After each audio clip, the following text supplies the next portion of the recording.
இளைய பாரத நேயர்களுக்கு வணக்கம். அதாவது இங்கே வந்து ஸ்டாலின் அவர்களும் சரி, திமுகவும் சரி மிகப்பெரிய ஒரு வெற்றியை அடைஞ்சிட்டோம் அப்படின்ற மாதிரி வந்து கூக்குரல் இட்டுருக்காங்க. அந்த பார்லிமெண்ட்டில் அதாவது நாரி சக்தி வந்தன அதிகரியான் பில் அப்படின்றது, அதாவது 33% உமன் ரிசர்வேஷன் பில், பெண்களுக்கான இடஒதுக்கீடு பில்லை வந்து அப்படி சொல்லுவாங்க. நாரி சக்தினா பெண்களுடைய சக்தி அப்படின்ற மாதிரி. ஸோ அது வந்து தோல்வி அடைஞ்சிருச்சு அப்படின்னோடனே உடனே ஸ்டாலின் அவர்கள் வந்து இங்கே ஒரு வீடியோ போடுறாரு. அதாவது நாங்கள் வந்து மிகப்பெரிய ஒரு வெற்றி அடைஞ்சிட்டோம், இந்த உத்வேகத்தோட வந்து ஏப்ரல் 23 வந்து நம்ம வெற்றி அடைகிறதுக்கான தொண்டர்களோட உற்சாகப்படுத்தணும், மே 4 மறுபடியும் மிகப்பெரிய ஒரு வெற்றி அடைவோம் அப்படின்ற மாதிரி இஷ்டத்துக்கு ஒரு வீடியோ போட்டார். இப்போ இதில் என்ன விஷயம் அப்படின்னா, இப்போ நீங்கள் வந்து இந்த மாதிரி பண்ணதுனால பெண்களுக்கு கிடைக்கக்கூடிய ஒரு மிகப்பெரிய வாய்ப்பை வந்து வீணடிச்சிட்டிங்கன்னு தான் நம்ம சொல்லி ஆகணும். ஓகேங்களா? பின்னாடி வந்து முதுகில் குத்திட்டீங்க பெண்களுக்கு அப்படின்ற ஒரு விஷயத்தையும் நம்ம சொல்லி ஆகணும். ஏன் அப்படின்னா, இப்போ ஒருவேளை இந்த மசோதா வந்திருந்தது அப்படின்னா 2029க்கு அப்புறம் வரக்கூடிய பாராளுமன்றம் ஆகட்டும், அதுக்கப்புறமேட்டு நடக்கக்கூடிய ஸ்டேட் அசம்பிளி ஆகட்டும், அந்த எலெக்ஷன்ஸில் எல்லாருமே வந்து 33% பெண்கள் வந்து நிச்சயமாக அந்த இடத்துல உட்காந்துருப்பாங்க. பெண்களுக்கு முக்கியத்துவமும் கொடுக்கப்பட்டிருக்கும். ஆனால் நீங்கள் என்ன பண்ணிட்டீங்க, ஆகுனா வந்து இது வந்து தொகுதி மறுவரையை செஞ்சு, ஓகேங்களா, தென் மாநிலங்களை வந்து வஞ்சிச்சு எங்களை வந்து குறைச்சிட்டு மற்றதெல்லாம் நீங்கள் நார்த் இந்தியா கொடுத்துட்டு நீங்கள் வந்து இந்த மாதிரி பண்ணுறீங்க நீங்கள் அப்படின்ற மாதிரி ஒரு குற்றச்சாட்டு வச்சுட்டு, ஓகேங்களா, பின்னாடி பெண்கள் உள்ளே வரக்கூடாது அப்படின்ற ஒரு நோக்கத்தோட இதை வந்து தோல்வி அடைய வச்சிட்டிங்க இந்த பில்லை. ஸோ அதனால் வந்து இது கொஞ்சம் ஹிஸ்ட்ரி நம்ம போய் பார்த்தோம்னு வச்சுக்கோங்க. இது இப்போ தான் ஃபஸ்ட் டைம் நடக்கிறதுன்னு கிடையாது. ஓகேங்களா, இப்போ நம்மளுக்கு மீடியா இருக்குது, அதுவும் இல்லாமல் நிறைய விஷயங்கள் இருக்கிறனால இப்போ நம்மளுக்கு தெரிய வருது. ஆனால் இதுக்கு முன்னாடி பல தடவை இதே மாதிரி நடந்திருக்குது. எடுத்துக்காட்டு சொல்லணும்னா 1996 தேவகவுடா கவர்மெண்ட் வந்து கொண்டாடுறாங்க, சரிங்களா. ஸோ இந்த பில்லை வந்து நம்ம பாஸ் பண்ணுறோம். இப்போ நீங்கள் கூக்குரல்றீங்கல்ல, அதாவது 830 சீட் ஆக்கி எங்களை வந்துச்சுட்டு வந்து பெண்களுக்கு இடஒதுக்கீடு கொடுக்குறீங்க அப்படின்ட்டு. 1996 தேவகவுடா கவர்மெண்ட் கொண்டு வரும்போதே அப்போ நீங்கள் ஒத்துக்கிட்டு நீங்கள் வந்து ஓகே சொல்லியிருக்கணும்ல. இந்நேரம் பெண்கள் வந்து 33% இருந்திருப்பாங்களே. அப்போ பண்ண கிடையாது. சரிப்பா, அது பாஜக கவர்மெண்ட் கொண்டு வருது, மற்றவங்களாம் பண்ணுறாங்க, ஓகே. வாஜ்பாய் அவர்களும் ரொம்ப ட்ரை பண்ணார், அதையும் ஒத்துக்கல நீங்கள், ஓகே. காங்கிரஸ் கவர்மெண்ட் வந்து, ஓகேங்களா, மன்மோகன் சிங் டைமில் வந்து கொண்டு வராங்க. 2010-11 கொண்டு வராங்க. ராஜ்யசபாவில் பாஸ் பண்ணிடுது. பாஜகவும் லோக்சபாவில் நாங்கள் வந்து பாஸ் பண்ணுறதுக்கு பர்மிஷன் கொடுக்குறோம், உங்களுக்கு நாங்கள் சப்போர்ட் பண்ணுறோம் அப்படின்னு சொல்லியுமே 2011, 12, 13, 14 4 வருஷம் லோக்சபாவில் இந்த பில்லை பாஸ் பண்ண கிடையாது. ஸ்டாலின் அவர்கள் கேட்டாரா? ஓகேவா? கருணாநிதி அவர்கள் இதை கேட்டாரா? ஏன்பா நீங்கள் பாஸ் பண்ணல, இதை பெண்களுக்கு முக்கியத்துவம் கொடுக்குற 33 ரிசர்வேஷன் பில்லை வந்து ராஜ்யசபாவில் பாஸ் பண்ணிட்டீங்க, லோக்சபாவில் பாஸ் பண்ண வேண்டியதானே அப்படின்னு கேள்வி எழுப்பியிருக்கலாம்ல. அப்போ எங்கே போய் வச்சு அந்த தீ பரவட்டும்லாம் அப்படின்ற ஒரு கேள்வி ஒரு பக்கம் இருந்தாலுமே, இப்பயும் அட்லீஸ்ட் பிஜேபி கவர்மெண்ட் கொண்டு வர ட்ரை பண்ணாங்க. அதுக்காவது ஒத்துக்கிட்டு நீங்கள் வந்து ஓட்டு போட்டுக்கணுமா இல்லையா? இல்லை, போடவும் கிடையாது. ஸோ இதனால் வந்து மோடி அவர்களுமே வந்து ஒரு மிகப்பெரிய ஒரு ஸ்பீச் கொடுக்குறதா வந்து சொல்லப்பட்டுச்சு. அதுக்கு வெளியூரில் கொடுக்கப்படும்ன்றதை தெரிய வருது. அதில் என்ன பேச போகிறாரு, இந்த நாட்டுடைய பெண்களுக்கு எவ்வளோ முக்கியத்துவம் கொடுக்க போகிறான்றதெல்லாம் நம்ம பொறுத்திருந்தால் பார்க்க முடியும். ஆனால் ஸ்டாலின் கவர்மெண்ட் அவர்கள் வந்து இப்படி பெண்கள் வந்து மேலே வர்றதுக்கு தடுக்கிற மாதிரி விஷயங்கள் தான் பண்ணிக்கிட்டு இருக்காங்க. நம்ம ஆரம்பத்துலேருந்து அதை நம்ம பார்த்துட்ருக்கோம். கனிமொழி அவர்களே வந்து நிறைய தடவை வந்து முட்டி மோதலில் பல விஷயங்கள் நடந்திருக்கிறது நம்மளை தெளிவாக தெரியும். ஏன்னா சிஎம் யார் வருவாங்க அப்படிங்கும்போது கனிமொழி அவர்கள் கொஞ்சம் அதிகமாக வந்துடுவாங்க அப்படின்னு சொல்லும்போதே தினகரன் பத்திரிகைகள்லாம் வந்து விட்டு கொளுத்தி எடுத்தாங்க. அதுவும் நம்ம பார்த்தது அந்த நியூஸ் எல்லாம்.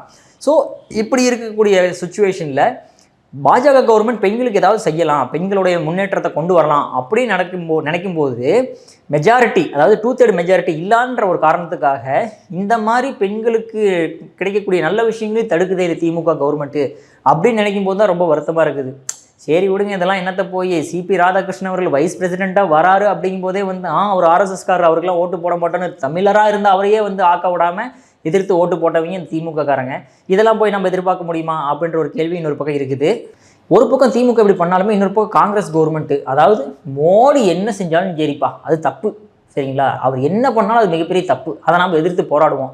மோடி அவர்கள் வந்து ட்ரிபிள் தலாக் கொண்டாந்துட்டாரா, என்னது ட்ரிபிள் தலாக்கா, இஸ்லாமியர்களுக்கு எகென்ஸ்டாக நீங்கள் பண்ணுறீங்களா, இஸ்லாமியர்களை வந்து வஞ்சிக்கிறீங்களா அப்படி இப்படின்னு சொல்லி ட்ரிபிள் தலாக்குக்குமே முட்டுக்கட்டை போட்டவங்க. ஷாபானு கேஸ் ஆகட்டும், இந்த மாதிரி பல விஷயங்களை வந்து காங்கிரஸ் வந்து மோடி கவர்மெண்ட் எதிர்த்துக்கிட்டே தான் இருக்குது. சரி, ஓகே, ராகுல் காந்திகிட்டேருந்து அதெல்லாம் நம்ம எதிர்பார்க்க முடியுமா? யூஎஸில் போயிட்டு இந்தியாவை பற்றியே தப்பாக பேசிட்டு வராரு, மோடி அவர்களை தப்பாக பேசிட்டு வராரு ஃபாரினில் போய். ஆனால் இதுலேருந்து ஒரு இடத்துல வந்து ராகுல் காந்தி அவர்கள் வந்து பாடம் கற்றுக்கணும். என்ன அப்படின்னா, ஜார்ஜ் மெலோனி, அதாவது இத்தாலியுடைய பிரைம் மினிஸ்டர், அவங்க வந்து என்ன பண்ணிருக்காங்க அப்படின்னா, இஸ்ரேலோட ஒரு டீலை வந்து நான் இல்லை, இந்த டீல் பழைய டீல்லாம் வந்து எங்களால் தொடர முடியாது, அதாவது மிலிட்ரி சம்மந்தமான டீலை வந்து தொடர முடியாது, ஏன்னா இந்த ஈரான் இஸ்ரேல் வாரனால அவங்க ரொம்ப பாதிக்கப்பட்டதுனால அவங்க இப்படி சொல்லிட்டாங்க. உடனே ட்ரம்ப் இங்கிருந்து கொந்தளிச்சார். என்ன அப்படின்னா, அந்த பெண்மணி ரொம்ப பெரிய ஒரு தைரியமான பெண்மணி நினச்சேன், இப்படி ஒரு கோலையாக இருக்காங்களே அப்படின்னு சொன்ன உடனே ஜார்ஜ் மெலோனியை வந்து எதிர்த்து போட்டிட்டு இருக்கக்கூடிய ஆப்போசிஷன் லீடர், அதாவது ராகுல் காந்தி இடத்துல இருக்கக்கூடிய அந்த லீடர் என்ன சொல்லியிருக்காங்க அப்படின்னா, நீ யாராக வேணால் இருந்துட்டு போ, ஓகேவா, எங்களுடைய பிரைம் மினிஸ்டரை அவமதிக்கிறதுக்கு உனக்கு வந்து ரைட்ஸ் கிடையாது அப்படின்ற மாதிரி பார்லிமெண்ட்டில் எந்திரிச்சு பேசியிருக்காங்க. எல்லாரும் எந்திரிச்சுன்னு கை தட்டியிருக்காங்க. சரிங்களா? இந்த மாதிரி ஒரு ஆப்போசிஷன் லீடர் இருந்திருக்கணும். ஆனால் இவரை கூப்பிட்டு போய் உட்கார வச்சு ஆப்போசிஷன் லீடர் வந்து அவர் பார்லிமெண்ட்டில் என்ன பேசிக்கிட்டு இருக்காருன்னா, எனக்கும் ஒய்ஃபுன்ற ஒரு விஷயம் கிடையாது, மோடி அவர்களுக்கும் ஒய்ஃபுன்ற ஒரு பிரச்சனை கிடையாது, அந்த மாதிரி பேசிக்கிட்டு இருக்காரு. இவரை வச்சு என்ன தான் பண்ணுறது? சரி ஓகே, அப்படி ஆகுதா? சரி ஓகே. இதே மாதிரி மோடி கவர்மெண்ட் கொண்டு வந்த ஃபார்முலாஸ் 3 ஃபார்முலாஸ் கொண்டு வந்தாங்க, அதாவது விவசாயிகள் சட்டம் அப்படின்ற மாதிரி.